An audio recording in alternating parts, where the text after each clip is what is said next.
juego, pero para establecer la diferencia entre los libros que se conocen como los evangelios sinópticos, que son Mateo, Marcos y Lucas, que se llaman así porque presentan una visión en conjunto, de Juan, que es un evangelio que fue escrito con bastante posterioridad, fue el último que se escribió, en donde lo que Juan hace es complementar o suplementar lo que los otros evangelios ya habían establecido. Juan tiene acceso a los otros evangelios y escribe intencionadamente de manera distinta, presenta una cronología distinta, con énfasis distintos, y aun cuando el evangelio tiene 21 capítulos, los primeros 13 capítulos narran hechos, acciones, y desde el 13 y medio, 14 en adelante, tiene largos diálogos en los días previos a la crucifixión, y luego nos narra todo lo que pasa en eso y nos presenta todo un último capítulo como conclusión, como post-texto. En Juan, más que tantos eventos, hay mucha profundidad literaria, hay grandes reflexiones teológicas, pero al mismo tiempo es muy explícito y es muy redundante para establecer cosas de la manera más clara posible. Entonces, dicho eso, Juan, dado que tiene una intención muy distinta, comienza su evangelio de una manera radicalmente distinta. Cuando Mateo inicia su evangelio, lo que busca hacer es que sus lectores judíos puedan comprender que Jesús es efectivamente el Mesías esperado. Entonces establece su genealogía y lo hace a través de José, que es su papá putativo, digamos. No es su papá genéticamente, pero Mateo construye la genealogía de Jesús a través de José para mostrar que Jesús viene del linaje del rey David. Lucas toma un acercamiento distinto. En todo su evangelio nos muestra una imagen mucho más rica de la mujer permanentemente, y él presenta la genealogía de Jesús a través de María y presenta a muchas mujeres en su genealogía y nos muestra cómo Jesús genéticamente, según la carne, es el Mesías esperado porque desciende del rey David, ahora por sangre.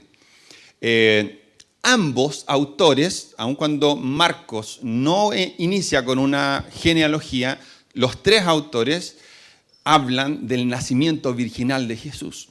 Todos nos están diciendo que Jesús es tanto humano como divino. En teología esto se llama la unión hipostática de Jesús. Eso significa que Jesús no es 50 y 50% algo, sino que posee dos naturalezas completas. Es 100% humano y 100% divino.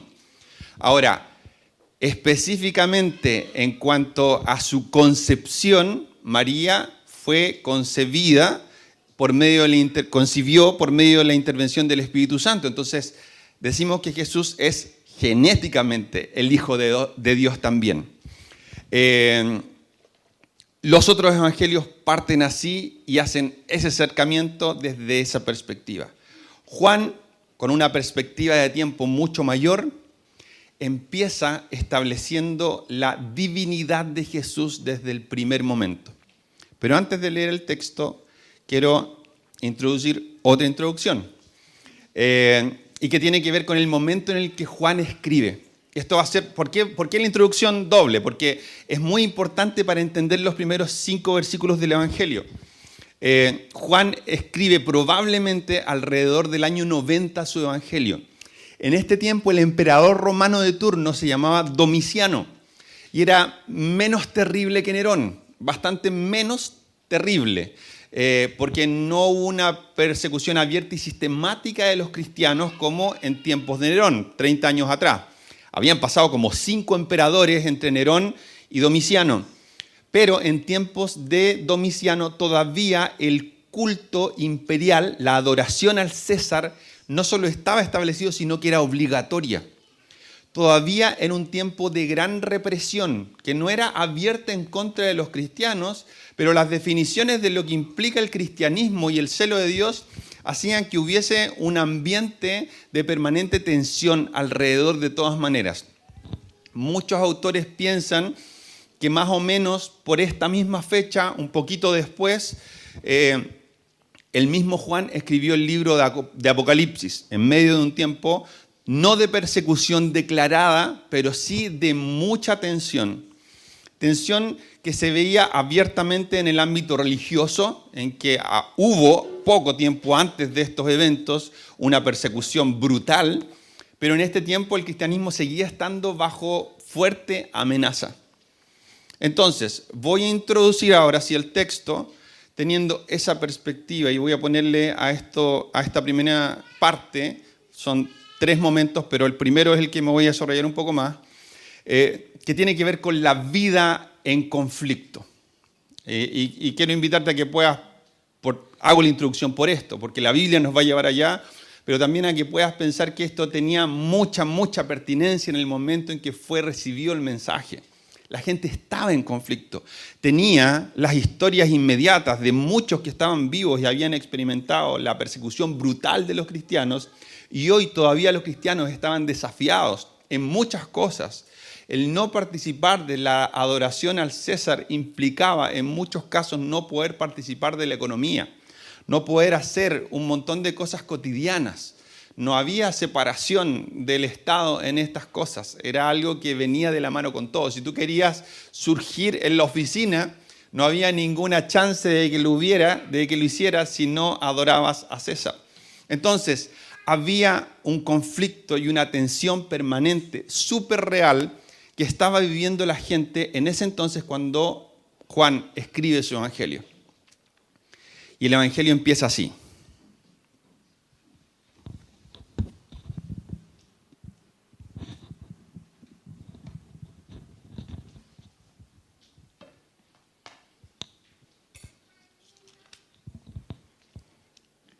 En el principio ya existía el Verbo, y el Verbo estaba con Dios, y el Verbo era Dios. Él estaba con Dios en el principio. Por medio de Él todas las cosas fueron creadas. Sin Él nada de lo creado llegó a existir. En Él estaba la vida, y la vida era la luz de la humanidad. Esta luz resplandece en las tinieblas, y las tinieblas no han podido extinguirla. Cuando nosotros leemos los evangelios sinópticos, vamos descubriendo en el tiempo que Jesús es el Mesías, es el Cristo. Y luego descubrimos que este Cristo supera la expectativa mesiánica que estaba establecida, porque no se pensaba que el Cristo iba a ser Dios encarnado, sino que iba a ser el ungido, el escogido, el representante perfecto de Dios, pero no se pensaba que iba a ser Dios mismo. Y descubrimos en la progresión de relato y en las declaraciones de los autores bíblicos que Jesús es divino. Juan se salta absolutamente todo. Para muchos incluso llega a ser un documento desde lo académico que no se considera para conocer verdaderamente a Jesús, porque parece que Jesús está tan exaltado que a estas alturas, en el año 90, por la distancia histórica, se ha vuelto una leyenda. Y no estamos viendo en estas páginas al Jesús real. Quienes hemos conocido a Jesús por medio de la fe, sabemos que este documento es igualmente histórico. Y que lo que leemos desde el primer versículo es una declaración que, aunque suena gigantesca, no solo es verdad, sino que tiene pertinencia y relevancia para nosotros hoy de manera profunda. En el principio, el verbo, el logos de Dios, la idea, la palabra, ya existía. Jesús es increado y eterno y habita con Dios en intimidad desde la eternidad. Él estaba con Dios en el principio. Por medio de Él todas las cosas fueron creadas y nada de lo que ha sido creado sin Él llegó a existir. En Él estaba la vida y la vida era la luz de la humanidad. Esta luz resplandece en las tinieblas y las tinieblas no han podido extinguirlas. Juan no solamente está haciendo esto de hacernos ver desde el momento uno que Jesús es Dios, no es divino solamente, es Dios, es el Dios único que se expresa de manera trina, incomprensible para nosotros, pero es algo que se establece en la Biblia, sino que nos está diciendo que en Jesús todas las cosas son hechas nuevas. La irrupción de Cristo en la historia, Dios encarnado entrando en la historia humana, de esta manera tan literal, transforma la historia a tal punto que lo que Juan está haciendo es citar Génesis 1, partiendo con la frase en el principio. Con la misma frase empieza Génesis 1. De hecho, ese es el nombre del libro de Génesis en hebreo. Así se llama, en el principio. Entonces, quiero rescatar estas dos ideas porque tienen una profundidad teológica muy importante, natural en el pasaje, pero también muy relevante para entender el contexto que acabo de señalar en el que Juan escribió, un contexto de tensión. Dice que Jesús es la luz que resplandece en las tinieblas y las tinieblas no han podido extinguirla. Cuando nosotros leemos Génesis 1, del 1 al 3, dice esto: en el principio creó Dios los cielos y la tierra. La tierra era un caos total. Las tinieblas cubrían el abismo y el Espíritu de Dios se movía sobre la superficie de las aguas. Y dijo Dios que exista la luz, y la luz llegó a existir. Solo por esa última frase quiero aclarar. Juan comienza haciendo un paralelo con Génesis, pero nos dice Jesús no fue creado. En Juan, Jesús es la luz, pero no tomemos literalmente el paralelismo para decir que Dios creó a Jesús, porque Jesús en Génesis sería la luz. No es un paralelismo perfecto, pero vamos a ver que en las palabras luz y tinieblas que están en el corazón de Juan 1 al 5, están también en Génesis 1 al 3 y son muy importantes de detenernos. Estas tres frases, en el principio, luz, tinieblas, que están presentes en los dos pasajes, nos permiten entender mucho mejor luego qué está diciendo Juan. Entonces, Génesis 1 a 3 dice: en el principio creó Dios los cielos y la tierra. La tierra era un caos total, las tinieblas cubrían el abismo. El Espíritu de Dios se movía sobre la superficie de las aguas y dijo Dios que exista la luz. Si uno lee un poco más adelante el relato de la creación, nos vamos a dar cuenta de que en el primer día Dios crea la luz, pero crea el sol en el cuarto día. Entonces, desde el primer día hay luz, pero no hay sol. Lo que significa que la realidad estaba siendo iluminada por algo que no es el sol. Cuando uno lee al final de Apocalipsis, los capítulos 20 y 21, habla de que va a haber un nuevo cielo, una nueva tierra, una nueva creación, y que las cosas viejas van a haber pasado, que el sol ya no alumbrará más, sino que será Dios mismo quien sea la luz de toda la ciudad. Eso va a pasar cuando sea la nueva creación. Pero en la primera creación, Dios crea la luz 3 días antes de crear el sol. Y vamos a ver qué relevancia tiene eso. Además de preguntarnos cómo se iluminó todo, porque suena ambiguo. Y nos vamos a dar cuenta de que en hebreo, en los versículos 3 y 4, hay una palabra, no sé cómo se pronuncia, pero es OWR, vamos a ponerle OUR, que significa luz en hebreo, que es la que está haciendo referencia a lo primero que creó Dios, no al sol, no a una lámpara, no a la lumbrera, sino a la luz que aparece en el primer día creada. Y dado que no es un objeto que emite luz, vamos a ver que lo que realmente significa, primero, literalmente es iluminación. Pero esta palabra se asocia con vida, gozo y bien. Dice que una vez que Dios crea la luz, vamos a ir un segundito a Génesis 1 para poder estarlo mirando.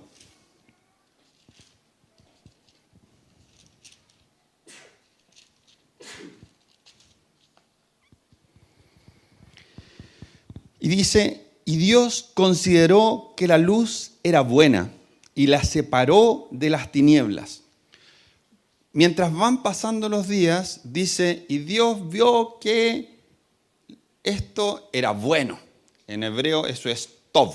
Dice, y Dios vio que esto era tov, era bueno, o que era muy bueno, y repite esa fórmula. Pero el primer día crea la luz y no dice que las tinieblas son buenas. Solo dice que vio que la luz era buena y la separó de las tinieblas. Entonces nos está hablando de que primero creó la luz, y la luz, esta palabra or en hebreo representa no una fuente de luminosidad, sino algo más profundo que está asociado con lo bueno, con la vida, con el bien, con el gozo, y que las tinieblas tampoco son solo ausencia de luz, sino que representan un tipo de tinieblas que es lo que se opone a Dios. Y vamos a ver precisamente que la palabra para oscuridad en Génesis, que es chochek, no es una palabra que significa literalmente ausencia de luz. Dice, chochek lleva en sí el sentido de ceguera, miseria, falsedad e ignorancia. Eso quiere decir que es algo que te lleva a la muerte y a la destrucción. Esta no es una palabra opuesta a día, en lo natural, sino que representa lo que se opone a Dios, es negativo en su naturaleza y lleva un tono en el aspecto espiritual diabólico. Cuando Génesis empieza, dice, Dios crea la luz, existen las tinieblas, pero el Espíritu de Dios está sobre ellas. La historia empieza de la misma manera que termina y de la misma manera en que vemos que Jesús irrumpe en la mitad. Esto no es un yin y un yang. Dios es el victorioso. Así funciona la historia. Aun cuando Satanás tiene un gobierno y un dominio, ese gobierno está sujeto y está por debajo del gobierno de Dios. Satanás no puede hacer lo que quiera, tiene límites. Y no solo tiene límites, sino que con la irrupción del reino a través de Jesús, que la vemos tan majestuosa aquí en Juan 1, Él ya está derrotado. Ha sido sentenciada su derrota.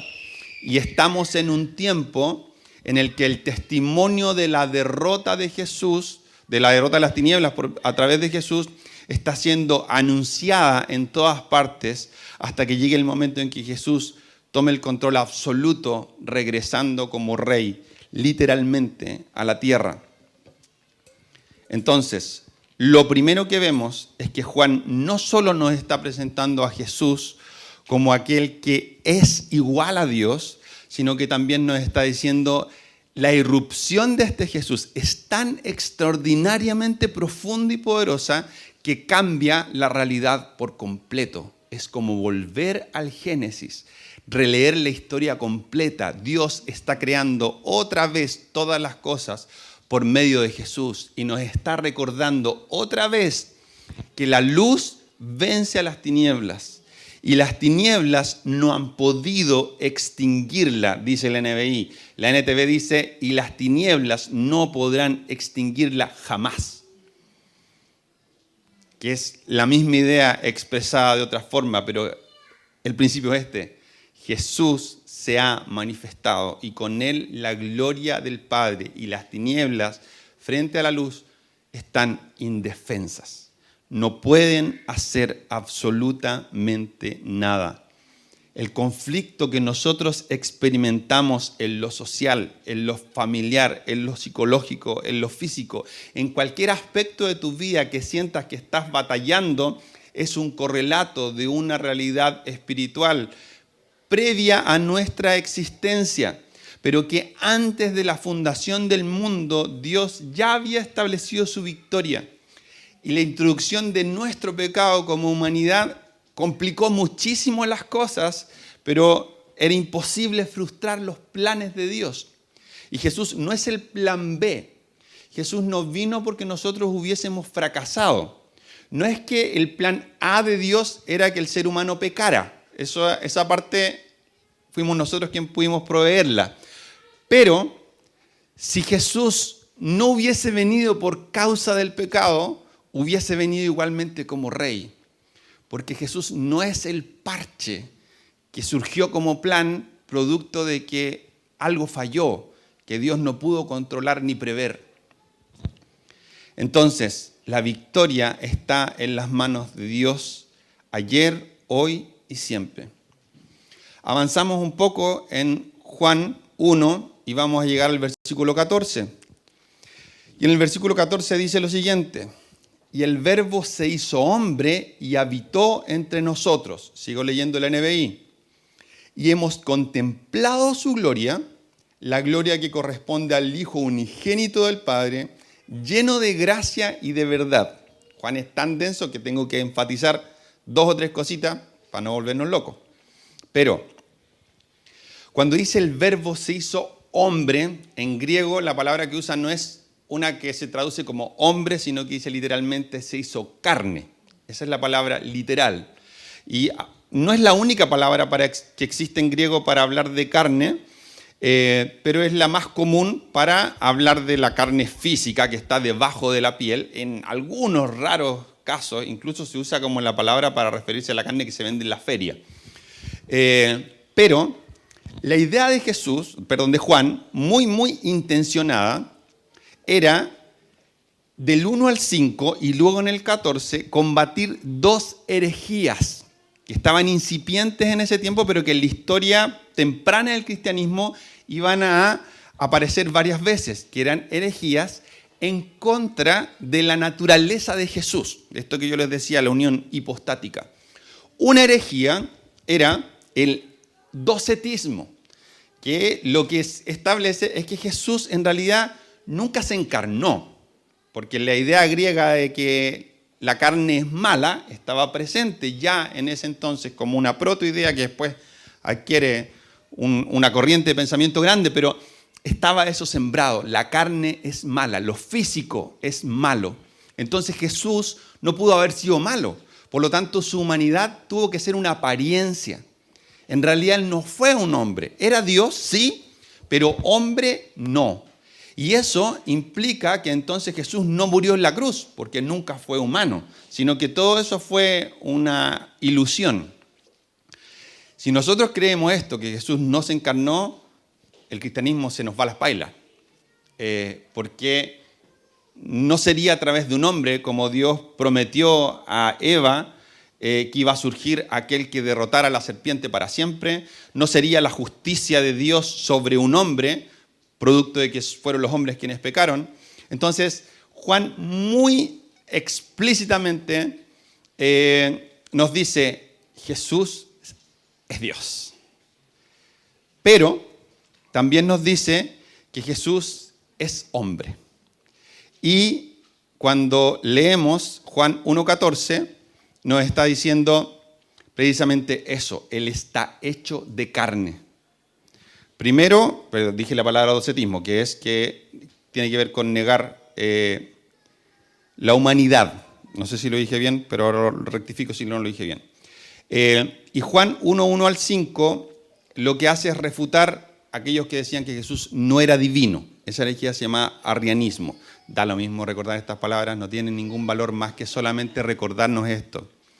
Juan está siendo muy intencionado en el uso de las palabras para establecer que Jesús es hombre y es Dios al mismo tiempo. Y lo está diciendo de una manera explícita, inequívoca. Hay autores que dicen, no, pero Juan escribió muy tarde y en ese tiempo, pero son las personas que no creen que la Biblia sea la palabra de Dios. Nosotros creemos que la Biblia es la palabra de Dios, sabemos que lo es, y podemos establecer esto muy claramente. Juan está diciendo literalmente, Jesús, que es Dios, que existe desde la eternidad, se hizo carne. Y luego dice, y habitó entre nosotros. Y ahí de nuevo nos encontramos una palabra que es importante y que de nuevo nos lleva al Antiguo Testamento. Porque literalmente lo que dice es que se tabernaculizó. Hace un sustantivo, un verbo en griego. Pero no está diciendo solo que haya venido a morar entre nosotros, ni dice que la gloria de Dios haya entrado en una persona.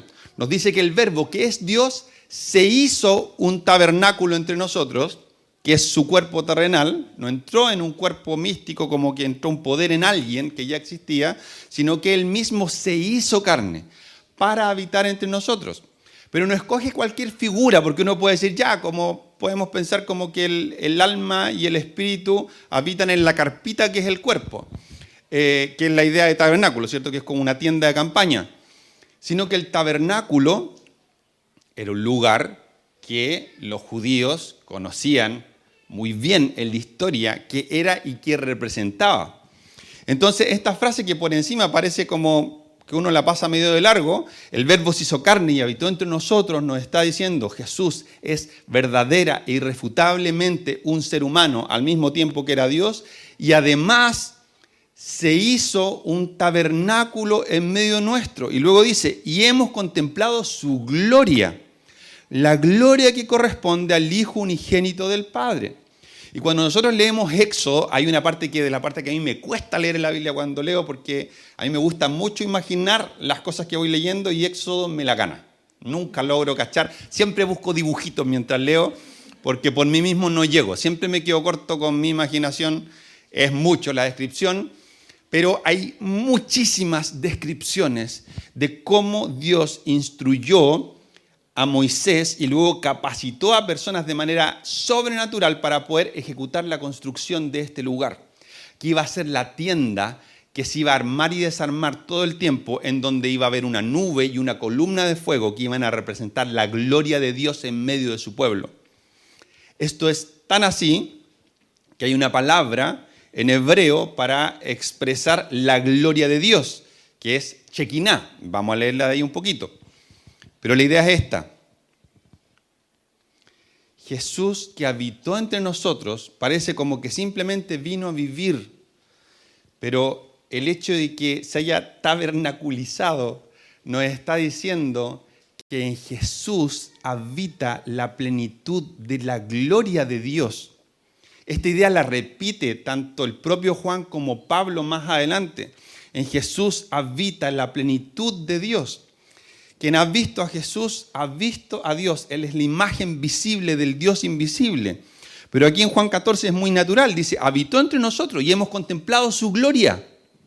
Está uniendo dos conceptos, el tabernáculo y la gloria. Y cuando el tabernáculo termina de ser construido, Éxodo 40, 38 dice, en ese instante la nube cubrió la tienda de reunión y la gloria, la Shekinah de Dios, llenó el santuario.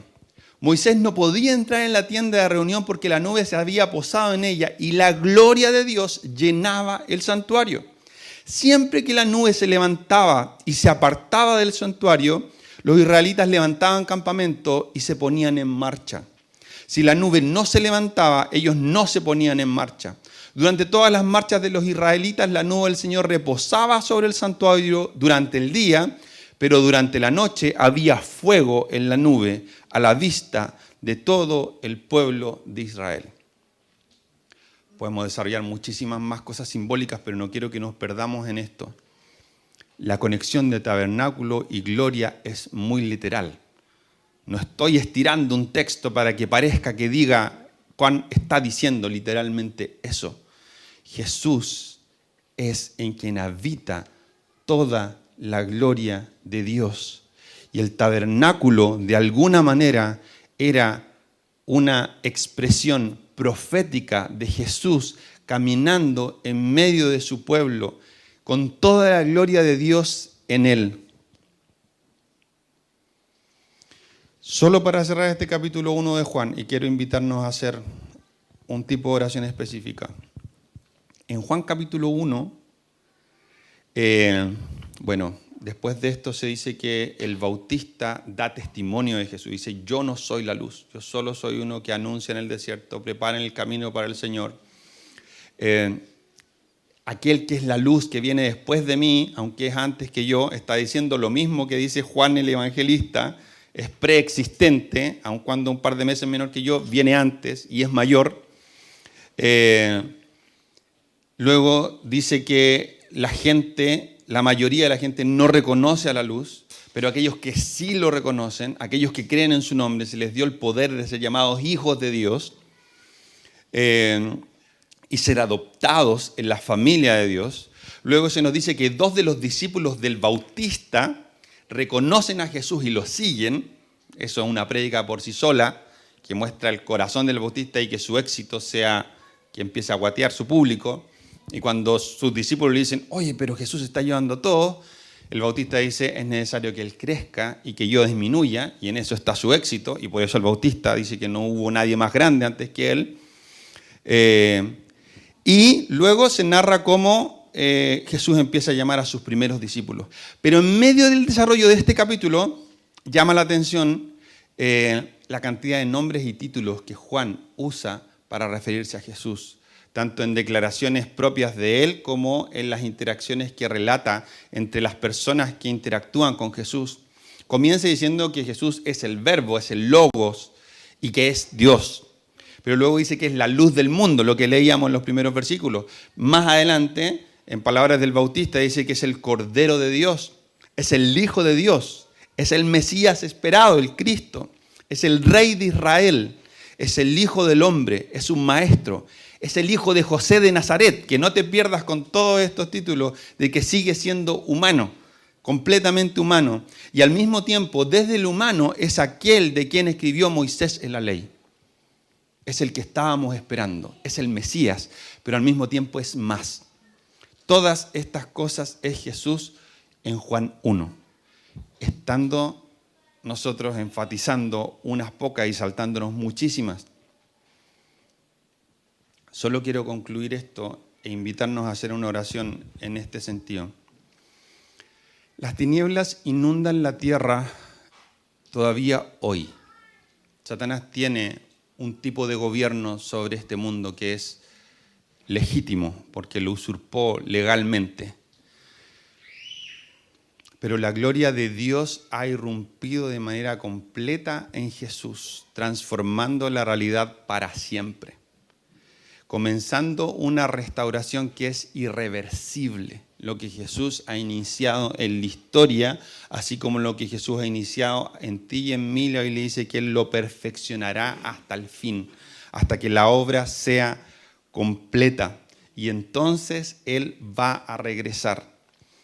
Pero mientras tanto, nosotros tenemos un testimonio real, que es el Espíritu de Dios en nosotros, que nos dice que este Rey de Gloria, esta luz que irrumpe y que trae el reino de Dios, ya está aquí.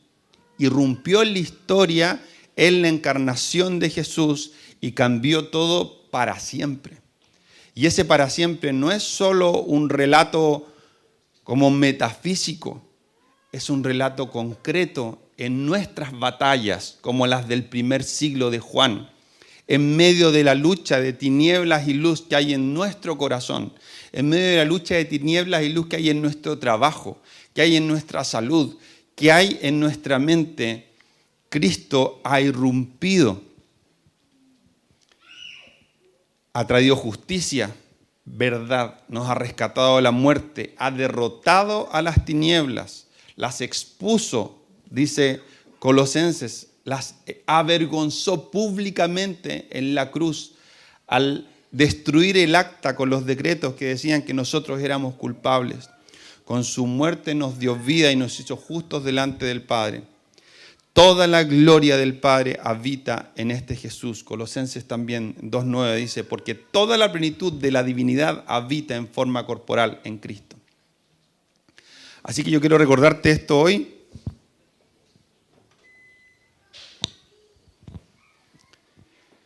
La luz en las tinieblas resplandece y las tinieblas no pueden extinguirla. Como decía al principio, no hay un yin y un yang, no hay un equilibrio en la fuerza. Estaba equivocado Yoda, no es así. Jesús es Rey y tiene poder sobre todas las cosas. Nunca ha habido alguien que sea un contrapeso para el poder de Dios. Dios tiene control de la narrativa y la historia empieza con el Espíritu sobre las aguas, por sobre las tinieblas, y termina con una nueva creación en donde no vuelve a haber tinieblas nunca más. Pero mientras tanto, la luz de Cristo ha irrumpido y ha empezado a irradiar su bien que restaura y que no va a dar pie atrás. Aquellos que hemos creído en Cristo estamos en proceso de constante restauración. aun cuando ya hemos sido pasados de muerte a vida, estamos siendo permanentemente invitados a dejar que la luz de Cristo entre en más rincones de nuestra vida y traiga más sanidad, traiga más salud, traiga más restauración, más reconciliación, traiga más cosas buenas, traiga más de la vida plena que Jesús vino a establecer.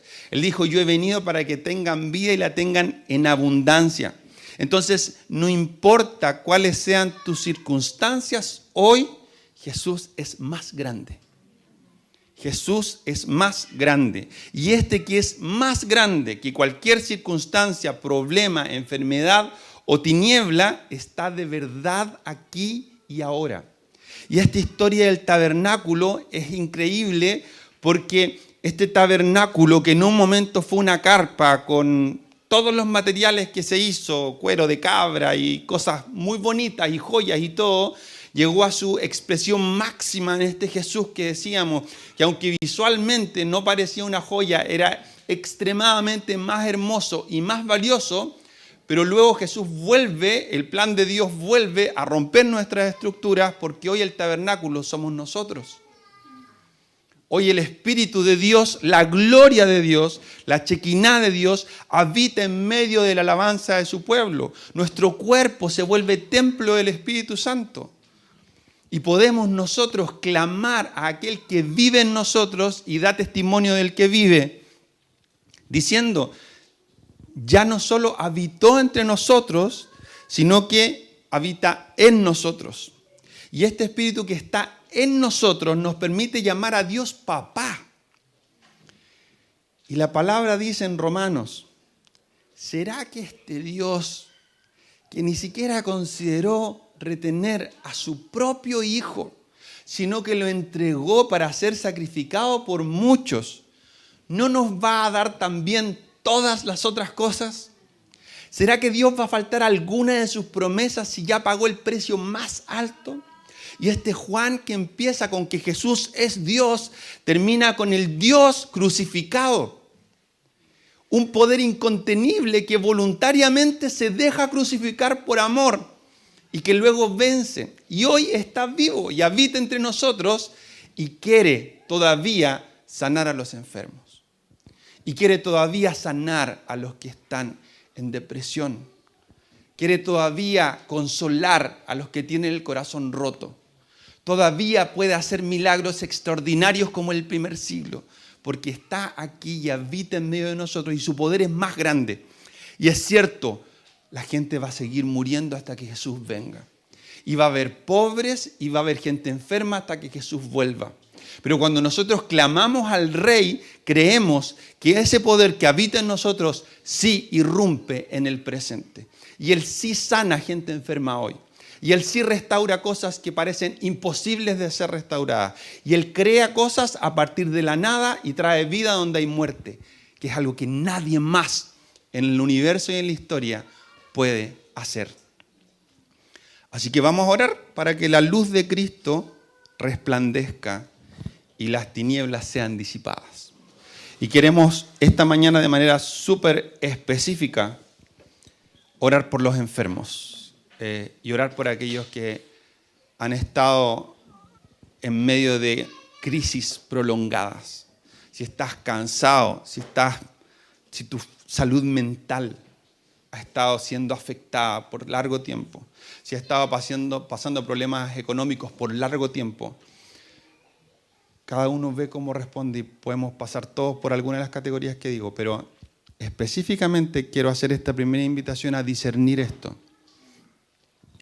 No solo si estás cansado porque tuviste una semana pesada, que está bien, puedes pasar por eso, pero discernir crisis en tu vida, en tu salud, en tus emociones, en tus lucas, en tu trabajo, en tu cansancio, en las que parece que hay algo más, que parece que es tinieblas, porque es largo y me está costando mucho y llevo mucho tiempo entrampado.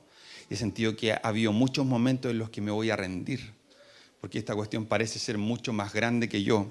Y he orado 50 veces por esta enfermedad y no pasa nada. Y he orado 50 veces por mi corazón y no pasa nada. Y he orado 50 veces por ideas en la pega y no pasa nada.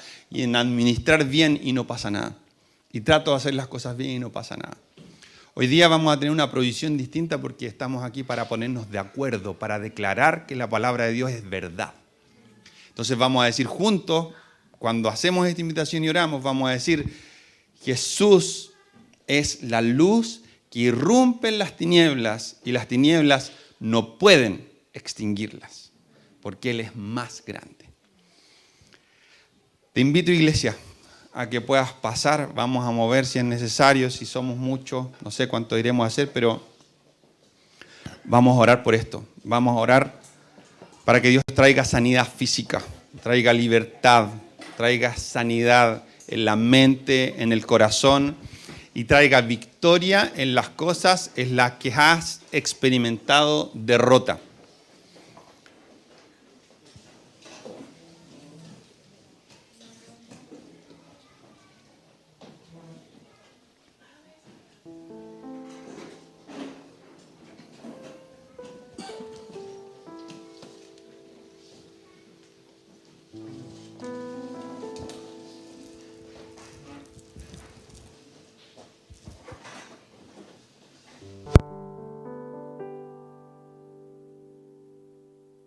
Sí.